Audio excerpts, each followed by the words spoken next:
Tynan Portillo presents. Featuring the works of Edgar Allan Poe and the best horror stories from the 19th century. Welcome to the Poe Show Podcast. Music and narration by Tynan Portillo. Today's episode, The Cask of Amontillado by Edgar Allan Poe.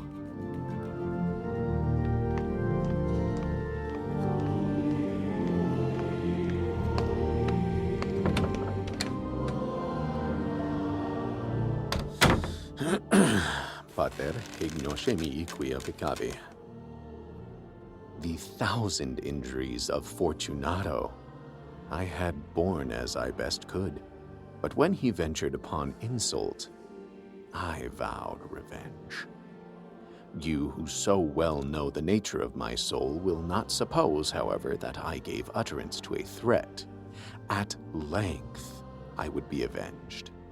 This was a point definitively settled, but the very definitiveness with which it was resolved precluded the idea of risk.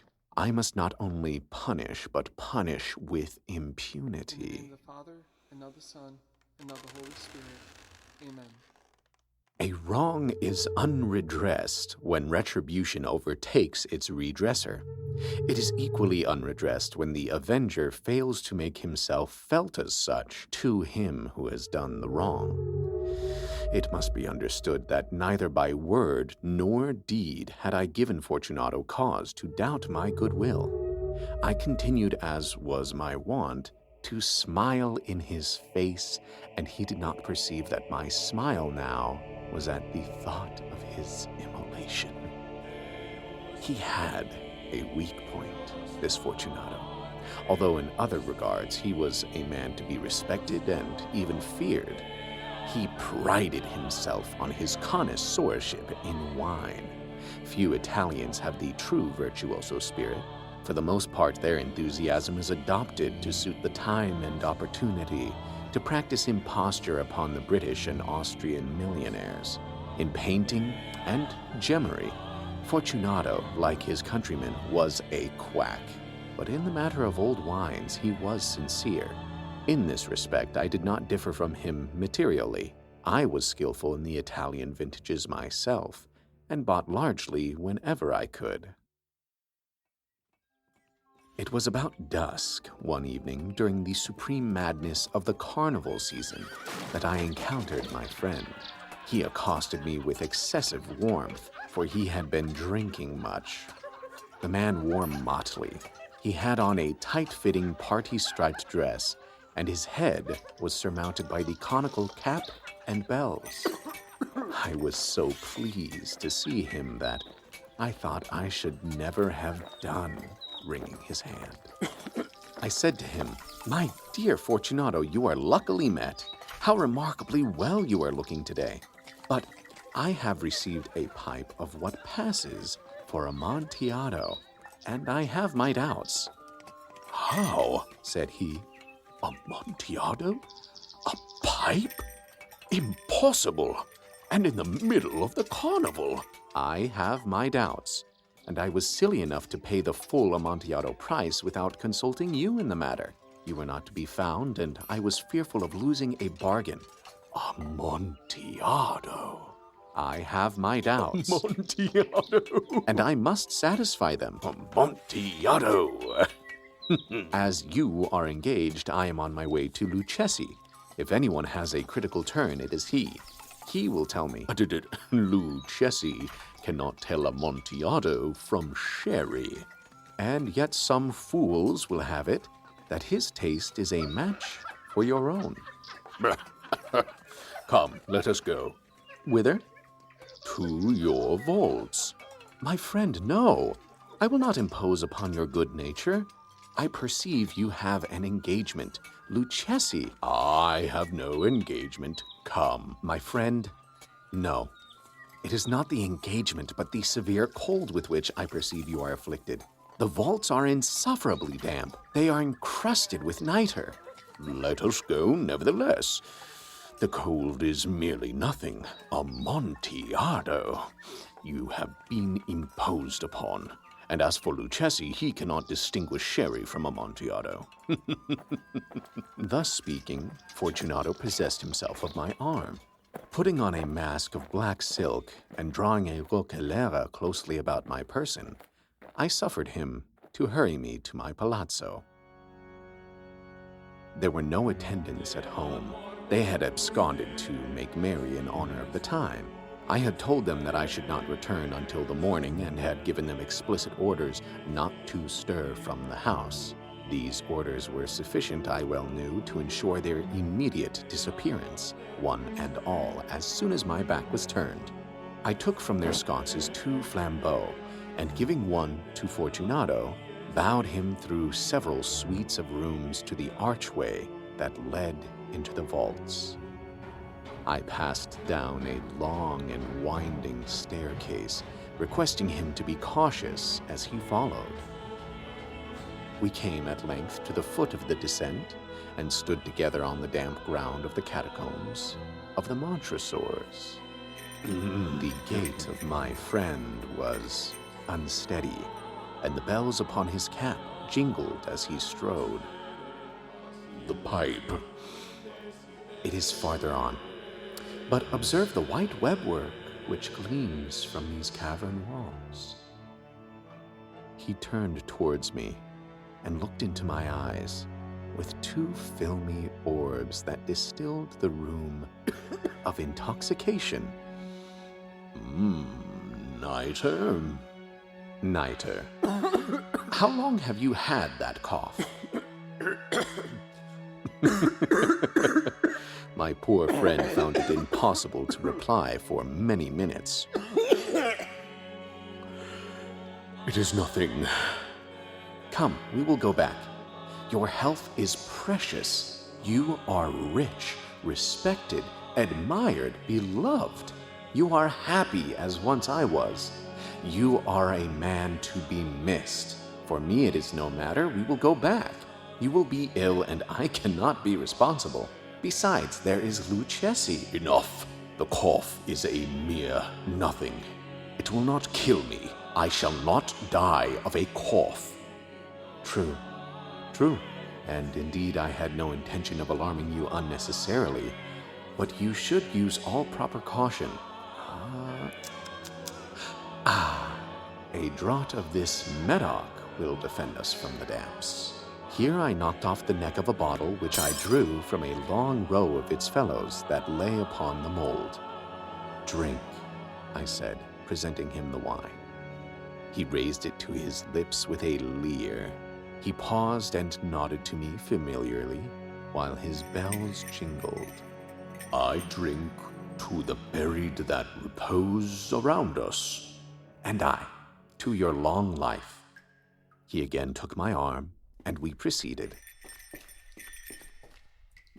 These vaults are extensive. The Montresors were a great and numerous family. I forget your arms. A huge human foot door in a field azure. The foot crushes a serpent rampant whose fangs are embedded in the heel. And the motto? Nemo me impune lacessit. Good.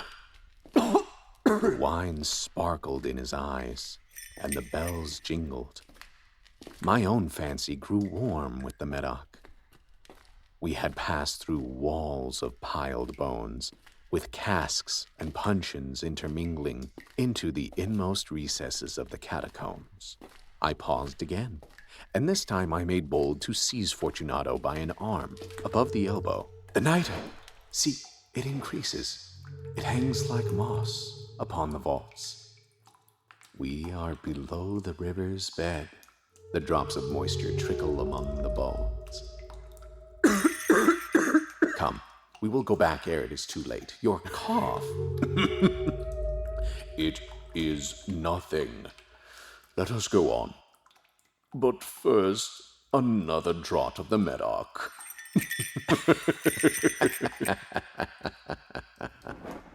I broke and reached him a flacon of de glace. He emptied it at a breath. His eyes flashed with a fierce light. He laughed and threw the bottle upwards with a gesticulation I did not understand. I looked at him in surprise. He repeated the movement, a grotesque one. "You do not comprehend?" "Not I." "Then you are not of the Brotherhood." "How?" "You are not of the Masons." Yes.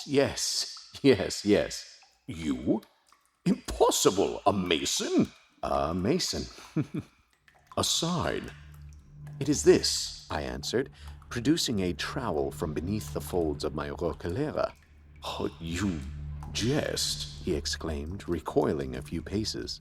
"But let us proceed to the Amontillado." "Be it so," I said, replacing the tool beneath the cloak and again offering him my arm. He leaned upon it heavily. We continued our route in search of the Amontillado. We passed through a range of low arches, descended, passed on, and descending again, arrived at a deep crypt in which the foulness of the air caused our flambeau rather to glow than flame. At the most remote end of the crypt, there appeared another less spacious. Its walls had been lined with human remains, piled to the vault overhead in the fashion of the great catacombs of Paris. 3 sides of this interior crypt were still ornamented in this manner. From the 4th, the bones had been thrown down and lay promiscuously upon the earth, forming at one point a mound of some size. Within the wall thus exposed by the displacing of the bones, we perceived a still interior recess, in depth about 4 feet, in width 3, in height 6 or 7. It seemed to have been constructed for no especial use within itself, but formed merely the interval between 2 of the colossal supports of the roof of the catacombs, and was backed by one of their circumscribing walls of solid granite. It was in vain that Fortunato, uplifting his dull torch, endeavored to pry into the depths of the recess. Its termination the feeble light did not enable us to see. "Proceed. Here is the Amontillado. As for Lucchesi, he is an ignoramus," interrupted my friend, as he stepped unsteadily forward, while I followed immediately at his heels. In an instant he had reached the extremity of the niche, and finding his progress arrested by the rock, stood stupidly bewildered. A moment more and I had fettered him to the granite. In its surface were 2 iron staples, distant from each other about 2 feet horizontally. From one of these depended a short chain, from the other a padlock. Throwing the links about his waist, it was but the work of a few seconds to secure it. He was too much astonished to resist. Withdrawing the key, I stepped back from the recess. "Pass your hand over the wall. You cannot help feeling the nitre. Indeed, it is very damp. Once more, let me implore you to return. No? Then I will positively leave you, but I must first render you all the little attentions in my power." "The Amontillado!" ejaculated my friend, not yet recovered from his astonishment. True, the Amontillado. As I said these words, I busied myself among the pile of bones of which I have before spoken. Throwing them aside, I soon uncovered a quantity of building stone and mortar. With these materials, and with the aid of my trowel, I began vigorously to wall up the entrance of the niche.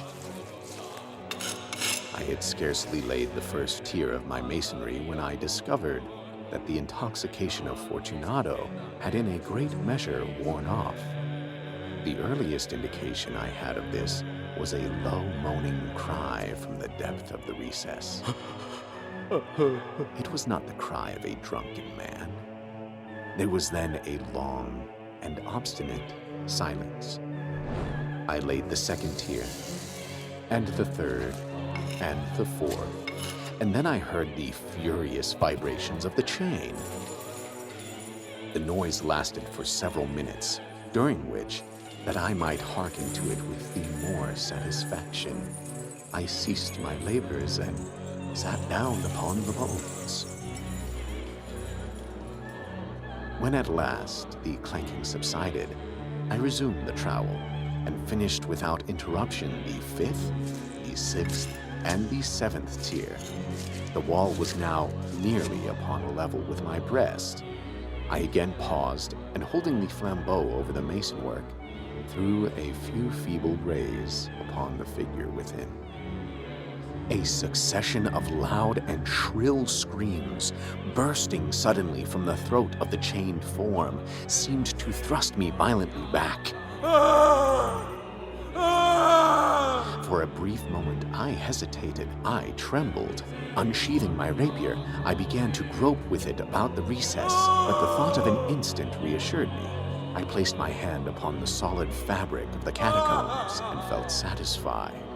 I reapproached the wall. I replied to the yells of him who clamored. I re-echoed. I aided.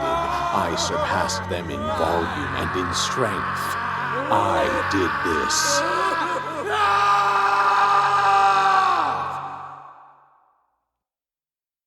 And the clamorer grew still.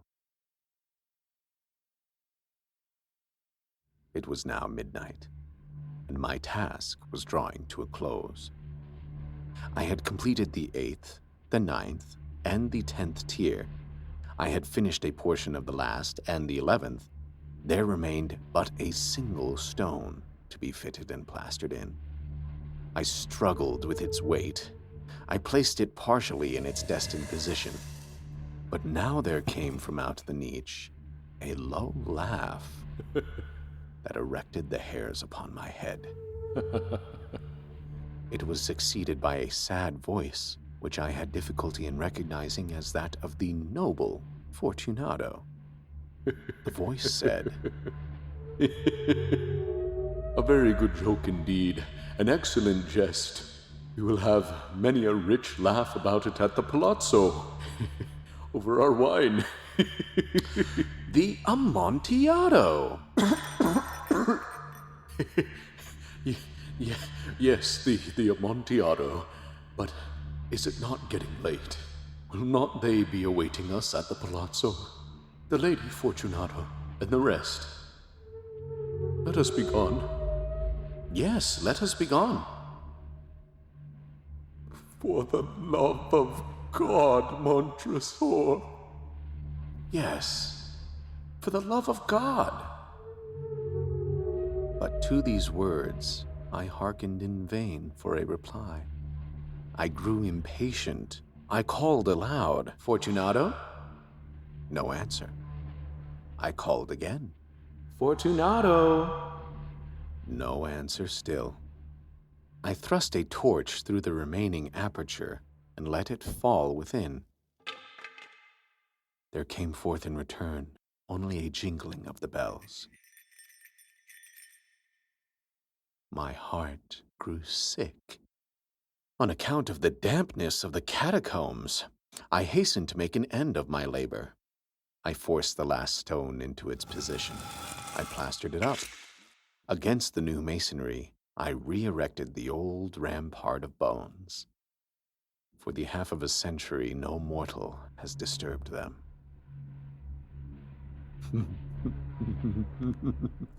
In pace requiescat.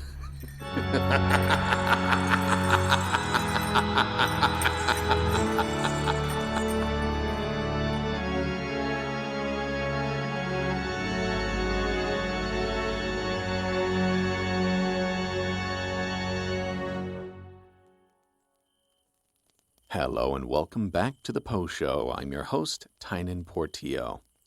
If you're looking to hire a voice actor for your project, then you can contact me at poeshowpod@gmail.com with your project details. And while I usually say here that I am listed as an audiobook narrator on ACX for Audible, I won't be saying that anymore. Some of you may not know that Audible has decided to start using AI to generate voices, which I take as a personal attack, in the same fashion as Duolingo's attempt to do the same with the real human beings who helped to make that app popular. Rant incoming here, people. Look, I've said before that AI can be a useful tool for many people. Even I've used it as a tool before, and I'm sure this decision by Audible will be helpful for authors who can't afford to pay real audiobook narrators. But make no mistake, this isn't for the benefit of authors with no budget. This is a business decision. They are trying to make money. The way that ACX works, the site used for Audible, is that authors upload their titles and receive auditions from narrators, or they can contact narrators personally about their project. The narrator and author work out an appropriate rate for the work. The narrator reads the audiobook and sends the audio files to the author, and the author pays the narrator and uploads their finished audiobook to ACX. Audible then collects royalties for audiobook sales, which can range between 25% to 40%. With Audible's new AI service, they are offering Audible Managed Service. This tells me that the people in charge at Audible have been looking for a way to get in on the money being made by narrators. From Audible's own website, you can see that they will be rolling out a beta version of their AI translator, and authors will be able to purchase voice upgrades for their titles. Interesting. What will the upgrades be? How will these upgrades improve the AI reading? Doesn't say. They state that they are employing these strategies with AI in order to expand customer selection thoughtfully and expanding their offerings to serve increasingly diverse global audiences and new creative possibilities. That's a damn lie if I've ever heard one.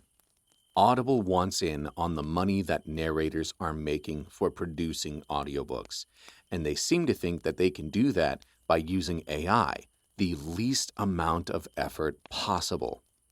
Authors are going to end up paying even more money than real narrators will be charging just to receive a stale, lackluster narration with improper inflection, mistakes in pronunciation. You know how many sci-fi and fantasy books there are coming out right now?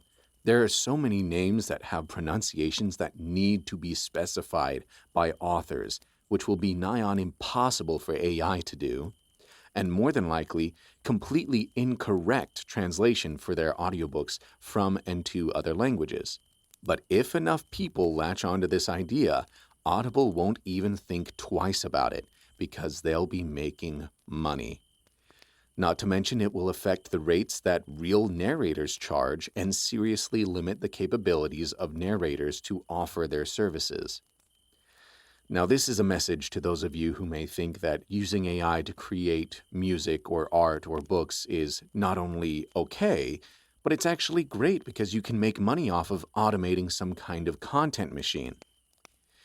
Just because you're not creative enough to make something on your own doesn't mean you can take credit for something you told AI to do for you.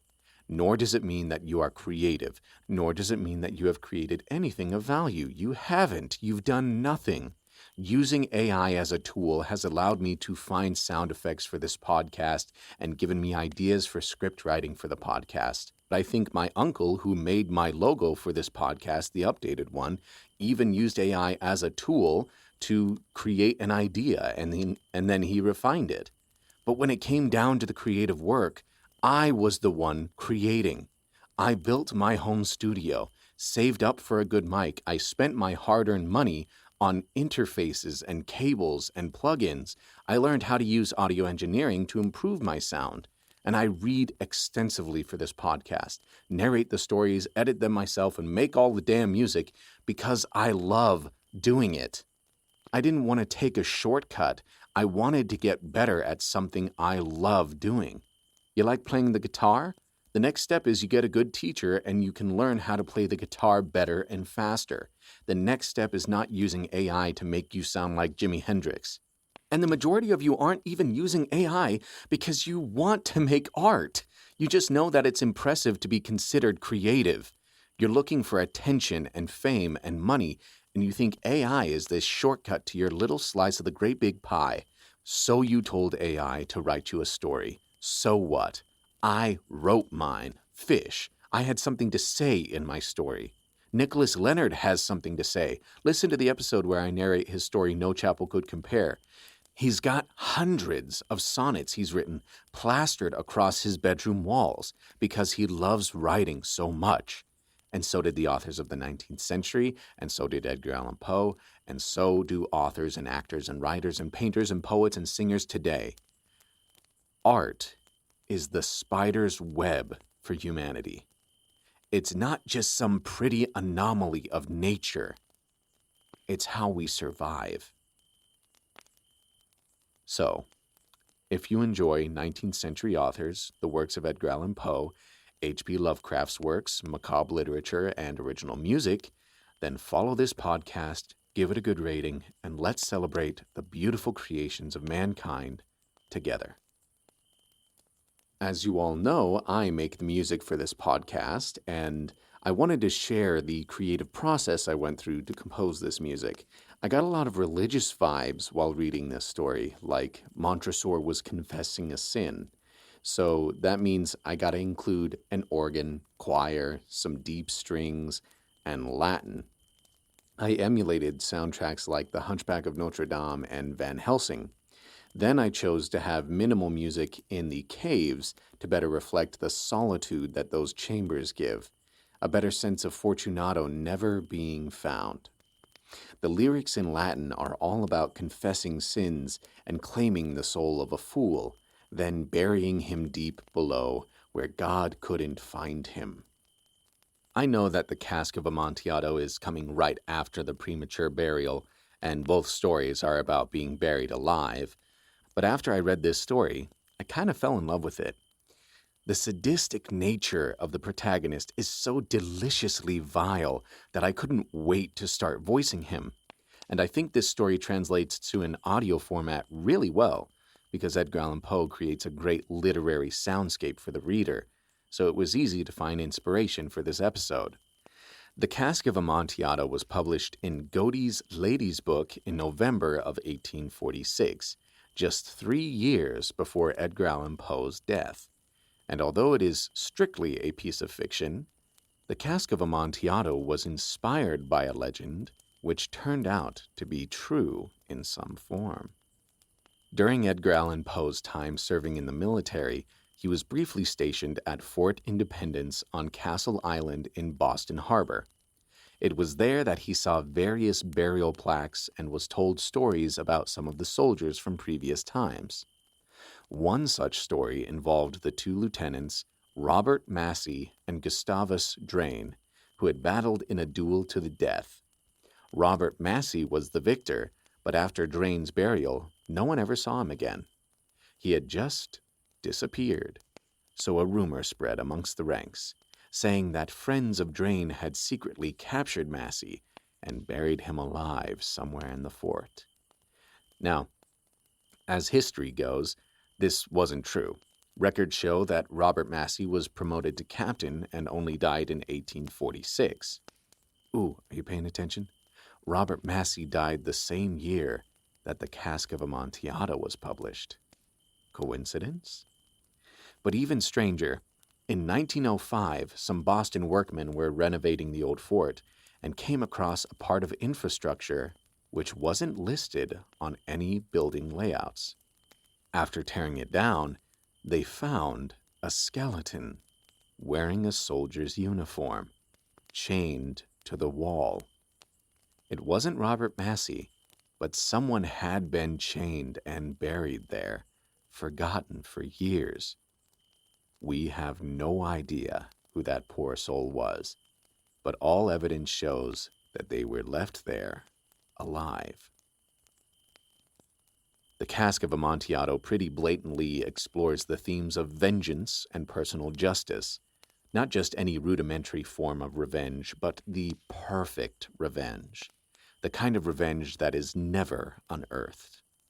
And Montresor is seeping with irony, toasting to the long life of Fortunato while enacting the plot to seal him to his doom.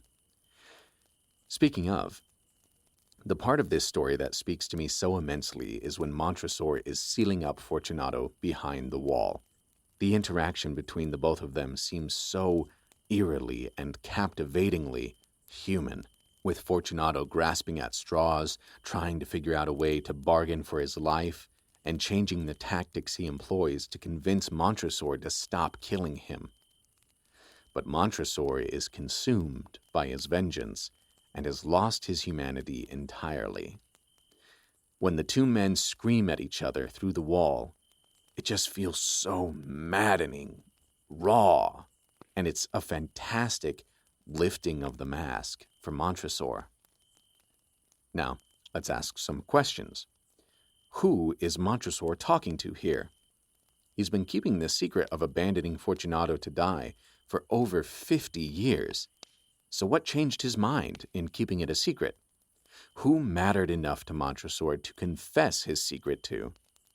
As I read this story and reread it, I asked myself these questions, and an answer that I came up with is that Montresor is talking to a priest, which makes sense because he is confessing his crime, and the second sentence says, "You who so well know the nature of my soul."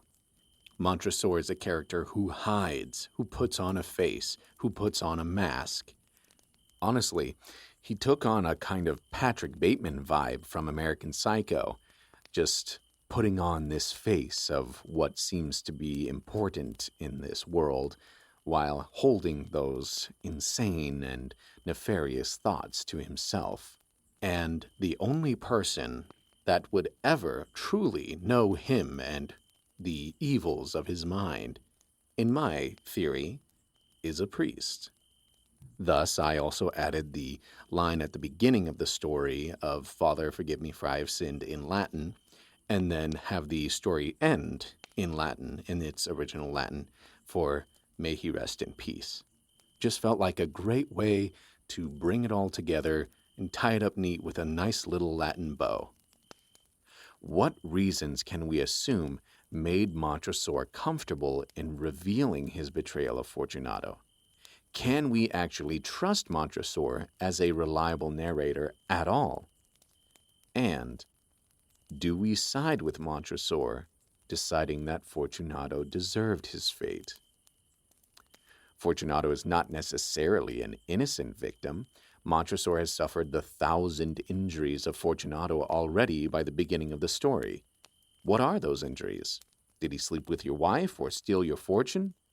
Well, it's clear to see that Fortunato is quite prideful, especially when it comes to knowing about expensive wines. His knowledge of wine is how he shows to others his superiority in a high-class activity. Maybe it's related to that. Maybe Fortunato embarrassed Montresor on multiple occasions. Montresor exploits Fortunato's pride as a weakness in order to lure him unknowingly into the depths of his own intended tomb. I also noticed these similarities in how Montresor described his manners with Fortunato. "I continued, as was my wont, to smile in his face, and he did not perceive that my smile now was at the thought of his immolation." Montresor is putting on a mask, hiding his true intentions, and as he takes Fortunato down to his vaults, he dons a mask of black silk. It is only in the vaults that he metaphorically takes off the mask, and only for a moment. So is there a moral to the story? Montresor got away with it. There's no consequence for him, and he got to live his life pretty normally afterwards. He doesn't explicitly share any kind of guilt for what he's done, although if he's confessing, then perhaps that can be argued. It could also be argued, therefore, that he is trying to take credit for a perfect crime. Well, if you take a look at Edgar Allan Poe's life during this time, you'll find the explanation. Edgar Allan Poe was good friends with Thomas Dunn English, a fellow poet and writer who later went into politics. During the early 1840s, however, they had a serious falling out, and they became bitter enemies. They wrote scathing criticisms of each other's work, Thomas English even writing a piece called "The Doom of the Drinkers," where he portrayed an incredibly offensive caricature of Edgar Allan Poe as a brilliant writer who was a treacherous drunk. Poe took legal action against English for libel and for publishing a parody story under Poe's own name, trying to damage and mock his reputation. The parts of the Cask of Amontillado, where Fortunato demonstrates a Masonic hand gesture, or the strange Montresor family crest, were direct references to Thomas English's novel 1844, which was a veiled dig at Poe. This story was a personal fantasy of Edgar Allan Poe, one of burying a fool with a big mouth where no one would ever hear of him again. So it seems that Poe is saying the moral of the story is, even your best of friends can become the greatest of fiends, preying on your weaknesses for their own plots. A dour outlook, sure, but one which does seem satisfying, if one could punish with impunity. Thank you so much for listening to this episode of The Poe Show. If you enjoyed it, then please give this podcast a good rating, subscribe and follow, and share it with your family and friends. You can also follow on YouTube, where I will be doing more horror movie and TV show reviews quite soon. Follow on TikTok, Instagram, Threads, Spotify, Blue Sky, and more. All links are in the description of this episode. And be sure to text the podcast anonymously if you have any questions or suggestions for future episodes, using the link in the episode description. That's all for now, but you'll hear from me again on the next episode of The Poe Show.